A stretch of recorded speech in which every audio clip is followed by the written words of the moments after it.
Hello friends, welcome back to our channel மாணவன் ஆசிரியர். இன்றைக்கி இந்த வீடியோவில் அரையாண்டு பொதுத் தேர்வு டிசம்பர் 2024 8ஆம் வகுப்பு தமிழுக்கான கவர்மெண்ட்டோட அஃபிஷியல் ஒரிஜினல் கொஷின் பேப்பர் தான் பார்க்க போகிறோம். ஸோ கண்டிப்பாக இந்த கொஸ்டின் பேப்பரில் இருக்கக்கூடிய கொஸ்டின்லாம் நல்லா படிச்சுக்கோங்க. இதிலேருந்து கொஸ்டின்ஸ் எல்லாம் உங்களுக்கு அப்படியே பார்த்தீங்கன்னா ரிப்பீட் ஆகும். ஸோ முடிஞ்ச வரைக்கும் மாணவன் ஆசிரியர் யூடியூப் சேனல் சப்ஸ்கிரைப் பண்ணி கீழே இருக்கக்கூடிய பெல் ஐக்கானை ப்ரெஸ் பண்ணி ஆல்னு வச்சுக்கோங்க. அப்போ தான் நம்ம அப்லோட் பண்ணக்கூடிய வீடியோ எல்லாமே தொடர்ந்து நோட்டிஃபிகேஷன் வரும். ஸோ 9/12/2024 அன்று நடைபெறக்கூடிய அரையாண்டு தேர்வு டிசம்பர் 2024 8ஆம் வகுப்பு தமிழுக்கான ஒரு ஒரிஜினல் கொஷின் பேப்பர் தான். சரியான விடையினை தேர்ந்தெடுத்ததுக்கு ஒரு 10 இருக்குது. ஸோ இதில் இருக்கக்கூடிய குருவினா, சிறுவினா, நெடுவினா எல்லாமே நல்லா படிச்சுக்கோங்க. இப்போ ஏதேனும் 4 வினாக்களுக்கு விடையிலி 4×2 8. உழவர்கள் எப்போது ஆரவார ஒலி எழுப்புவார்கள்? பண்பு, அன்பு ஆகியவை பற்றி கலித்தொகை கூறுவன யாவை? யாருக்கு அழகு செய்ய வேறு அணிகலன்கள் தேவையில்லை? ஓடை எவ்வாறு ஊடுவதாக வாணிதாசன் கூறுகிறார்? நோயின் 3 வகைகள் யாவை? பண ஓலையால் உருவாக்கப்படும் பொருட்கள் யாவை? எவைனும் 4 வினாக்களுக்கு விடையிலி 4×2 8. வினைமுற்று என்றால் என்ன? தொகைநிலை தொடர்கள் எத்தனை வகைப்படும்? அவை யாவை? எச்சம் என்றால் என்ன? அதன் வகைகள் யாவை? இயல்பு புணர்ச்சியினை சான்றுடன் விளக்குக.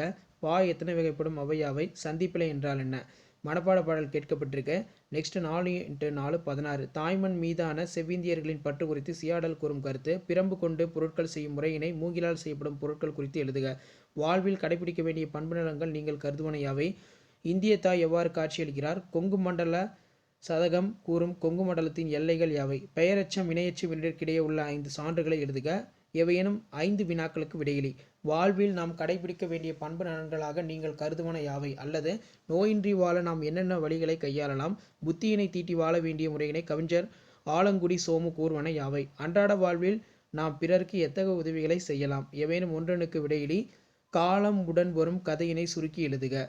அதே மாதிரி கீழே பார்த்தீங்கன்னா தமிழரின் இசைக்கருவிகள் பற்றி செய்திகளை தொகுத்து எழுதுக. எவையேனும் ஒரு வினாக்களுக்கு விடையிலி. கைத்தொழில் ஒன்றை கற்றுக்கொள் கட்டுரை. நூலகம் முன்னுரை நூலகத்தின் தேவை. எவையேனும் ஒரு வினாவிற்கு விளையாட்டுப் போட்டியில் வெற்றி பெற்ற நண்பனுக்கு பாராட்டு கடிதம். இருப்பிட சான்று வேண்டி வட்டாட்சியருக்கு விண்ணப்பம். ஸோ கண்டிப்பாக இந்த கொஸ்டின் பேப்பரில் கூடிய கொஸ்டின் எல்லாம் படிச்சுக்கோங்க. வீடியோ இன்போர்ட் தான் ஃப்ரெண்ட்ஸ்க்கும் ஃபாலோ பண்ணுங்கள். மாணவன் ஆசிரியர் யூடியூப் சேனல் சப்ஸ்கிரைப் பண்ணுங்கள். தேங்க்யூ.